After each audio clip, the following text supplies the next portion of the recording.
Welcome to the magical world of, where you're never too old, you're just too dead inside. So I'm taking my first Disney trip, and my friends like to be spontaneous. Do we really need to plan this sucker? It's a theme park. Aren't they pretty self-explanatory? You go, you get your ticket, you wait in line, you pay too much for a bottle of water, and then you shit your pants on a roller coaster. What's to think about? So... Hey, maybe you're a spontaneous person. Maybe you like to discover things in the moment. Nothing wrong with that. If you're a person who's bothered by absolutely nothing. However, if you are bothered by extreme heat, bad meals, long lines, or crowds that if you faint you will literally not fall down in, then you should probably do a little preparation. Disney is not some organic city you can just explore and learn the culture and have a meal with the natives and bring home a t-shirt for the dog sitter. This is an artificial reality. It is a machine. Think the second half of WALL-E. And if you want to go through smoothly and effectively, you gotta know how things work. Fast Pass Plus, Magic Bands, Extra Magic Hours, Value, Moderate, or Deluxe Hotels, Magical Express, Magic Your Way Pass, Downtown Disney, Park Hopper, Dining Plans, DVC, ADRs, DDP. If you don't know what all these things mean, then you are not ready for the Disney machine and you need to do some research.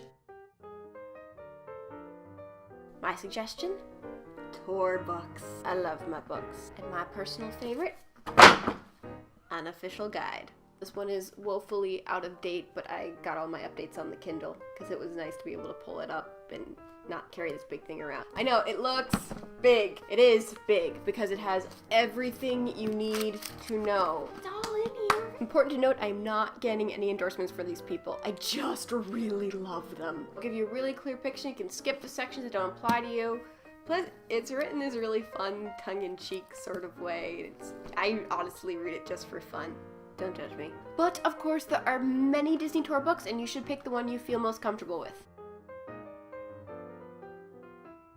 Well, it probably does exist, but you know what else exists and you already paid for?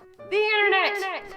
Google literally has all the answers, and as evidenced by, well, me, there are many people who just sit around in their free time and write about Disney. Dorks. Sad, strange little man, and you have my pity. There are entire websites dedicated to specific Walt Disney World hotels. A few of my favorite websites to use when planning a trip are allears.net, disboards.com, mousesavers.com, disneyfoodblog.com, and themeparkinsiders.com.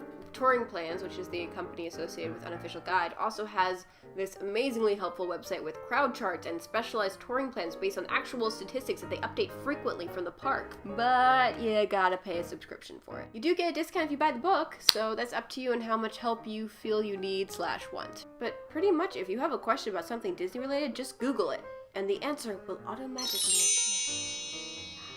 I even found a website all about eating paleo at Walt Disney World. This ish gets real. And once you have all this information, it's up to you how intensely and how far in advance you want to plan the specifics of your vacation. My personal preference, I like to plan a month or so in advance so that I can get the restaurant reservations that I want, but I usually go in the off-season when finding a restaurant isn't too difficult. If you have your heart set on Ohana, Cinderella's Royal Table, or the ever-elusive Be Our Guest, start trying for reservations immediately as soon as you know you're going, and you can schedule your trip around the reservation. I like to make a chart in Excel with my day-to-day plans. I list the park hours in one column with the early magic hours of the day, especially noted. Every other column is a day I'm visiting, and I put down the park I want to visit and the dinner reservations I have with the reference number and the time of the nighttime entertainment I want to see that night.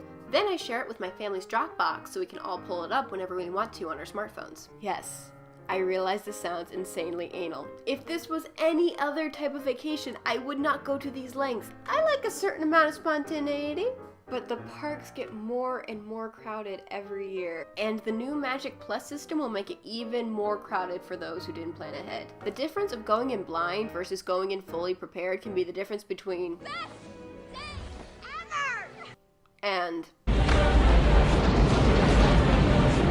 And for those of you who love the spontaneous, remember, you can always change your plans. You can always decide to ditch your plans to go ride Expedition Everest and Animal Kingdom if you feel the urge to stay in Magic Kingdom to ride Peter Pan 10 more times. Perfectly valid choice. It's just a blueprint to work off of, so you're not sitting around at 9:30 going, what do you want to do? I don't know, what do you want to do? And while you're hem-hawing, that line to Space Mountain just tripled in size. Tell me your favorite Disney planning tools or ask me questions about your upcoming trip in the comments, and then check out all things magically obsessive on themagicalworldof.com. Stay childish, people.